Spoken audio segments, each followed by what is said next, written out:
پہلے سب سے اہم ترین بات کو ذکر کیا جاتا ہے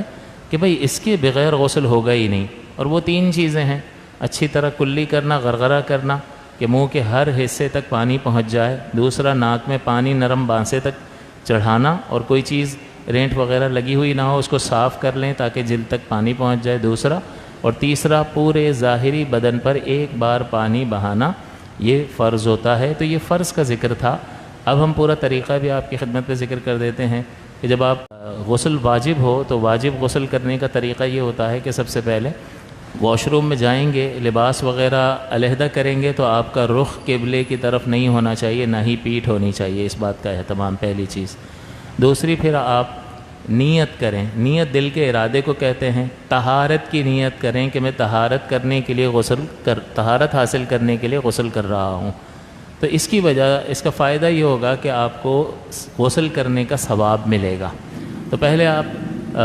قبلے کے رخ کو دیکھیں گے، اس کے بعد آپ نیت کریں گے طہارت کی، زبان سے کچھ نہیں بولنا ہے، دل کے ارادے کا نام نیت ہے، کوئی دعا آپ نہیں پڑھیں گے وہاں پر،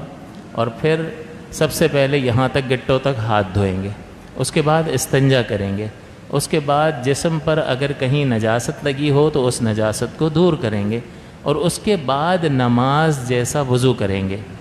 پھر وضو کرنے کے بعد سیدھے کندھے پر 3 بار پانی بہانا ہے، الٹے کندھے پر 3 بار پانی بہانا ہے، اور پھر سر پر پانی ڈالنا ہے، اور اس کے بعد جو حصہ جسم کا رہ گیا ہے اس جگہ پر پانی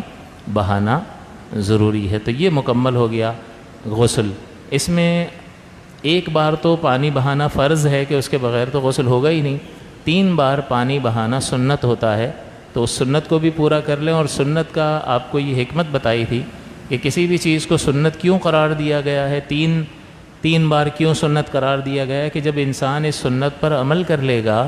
تو ایک بار کا فرض کا پورا ہونا تو یقینی ہو جائے گا۔ بھئی آپ کو اگر کسی عضو کو 3 بار دھو لو تو آپ یہ تو کہو گے نا چلو 3 بار مکمل دھلا یا نہیں دھلا، ہو سکتا ہے کوئی جگہ رہ گئی ہو، لیکن یار یہ جو 3 بار کی میں نے کوشش کی ہے اس میں ایک بار تو ہر جگہ سے دھل ہی گیا ہوگا۔ تو اس کا مطلب سنت پر عمل کرنے کی برکت یہ ہے کہ فرضیت کی تکمیل کا فائدہ حاصل ہوتا ہے، اس لیے سنت کو ترک نہ کریں۔ اور فوارے میں اگر جاری پانی میں نہا رہے ہیں تو بس پانی